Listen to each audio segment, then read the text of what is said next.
Thank you. Good morning. So, full disclosure, I was a B student in high school. Not because I wasn't smart enough to get A's, but because the classes were, for me, boring, out of context, uninspired. It wasn't until I went to college and later culinary school that I excelled. And I excelled because I found my passion. And that's what changed. Everything in our lives is customized. Our food choices, our phones, our sneakers, our profile pages. So why not education? Why not learning? Why not customize lessons and learning around the interests, aptitude, and passions of our young people? Of course, some kids are always going to do well under any circumstance, right? They're supported by family, friends, a community, maybe an outlier school. Others will drift. They'll do fine enough, and then still, too many fall through the cracks. They drop out. And it's those kids I want to talk about today. About 5 years ago, I started working with homeless youth in Venice. And I was brought in initially to just help with food, bring food to hungry kids. But that wasn't really enough because we were feeding symptoms. And what I wanted to do was break cycles. I had jobs. I had a growing business. They didn't. So for those who we thought were going to be successful, we brought them into Tender Greens. We gave them a shirt and an apron, somebody to work with, and we trained them. They were part of the family, part of the team. And for a while, it worked really well. We saw improvements. But one by one, they started to drop out. Why? Well, remember, they were homeless. They didn't have a place to sleep. They were staying on the beach, under the freeway. And it's tough to get to work, put on a smile, and get excited about hospitality when you don't have a place to live. So we wanted to understand why these kids were showing up on the streets of LA and the beaches. And what we found was a vast majority of them were coming out of the foster care system. And I want to give you a few stats on that. 10% of the foster kids in the United States live here in Los Angeles. 10% in LA. 38% of those kids have emotional problems, some of them serious. 25% of them have had run-ins with the law. And only 48% graduate from high school. 48%. That means 52 don't even graduate from high school. In a world that requires advanced degrees and an understanding of technology and is moving faster and faster every day. It's a big problem. So what do we do? Well, one thing that we're doing is we've established the Sustainable Life Project. And what SLP does is put these kids through a 3-month culinary arts program built around 3 key points.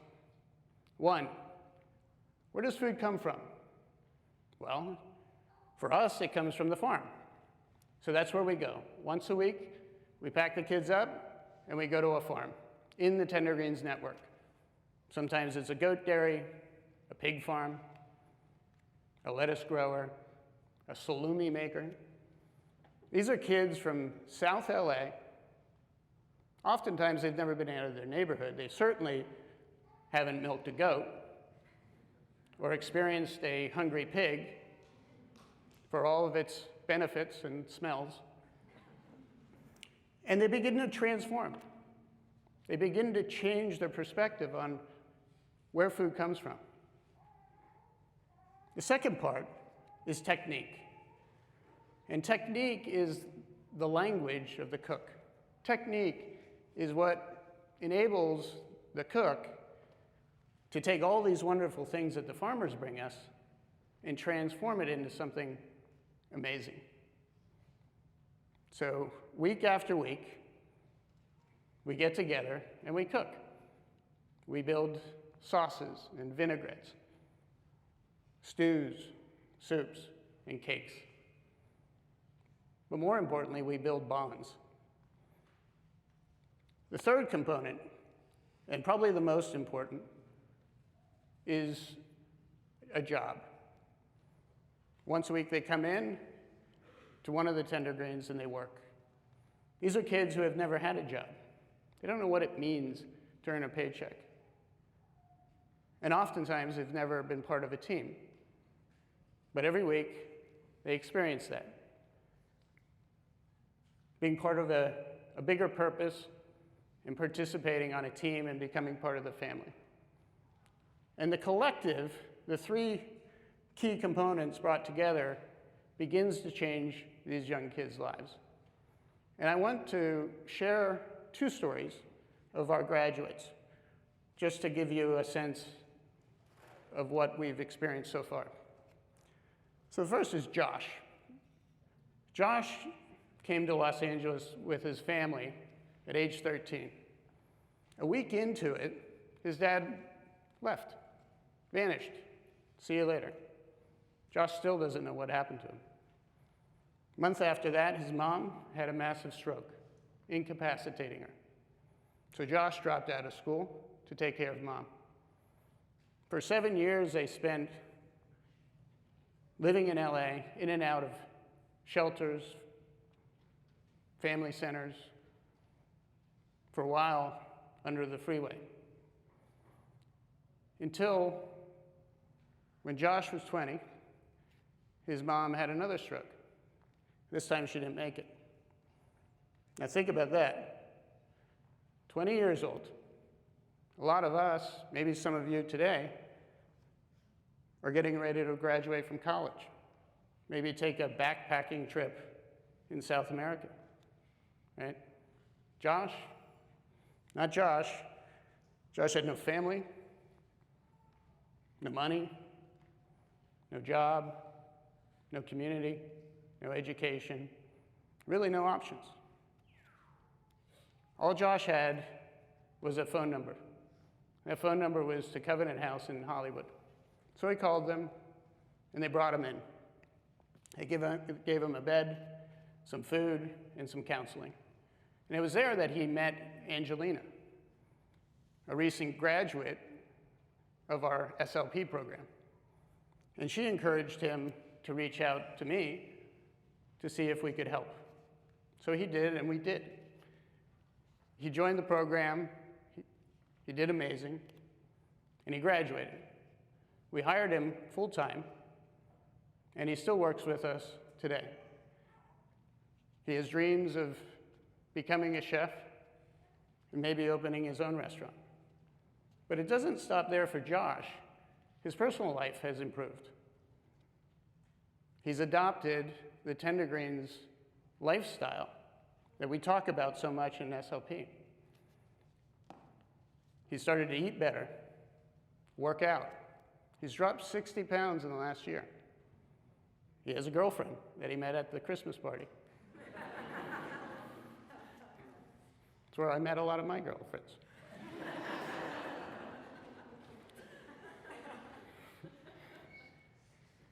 And he has money in the bank. Things are looking up. Not bad for a kid that a year and a half ago was out of options. And unfortunately, the first half of that story is all too common. There are tens of thousands of stories like that. It's not unique. And worse, the second part is uncommon. So it's our goal to switch that around. More Hollywood endings, less tragedy. The second one is Greg.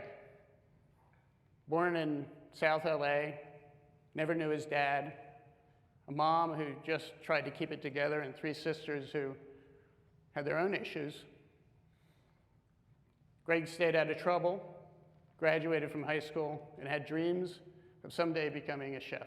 He saw food as medicine. That's where we connected. And he would cook soup each day for his ailing grandfather who was suffering from dementia. And he entered our program with more skills than most. He'd already worked in a kitchen. He was an athlete, so he understood what it meant to be part of a team.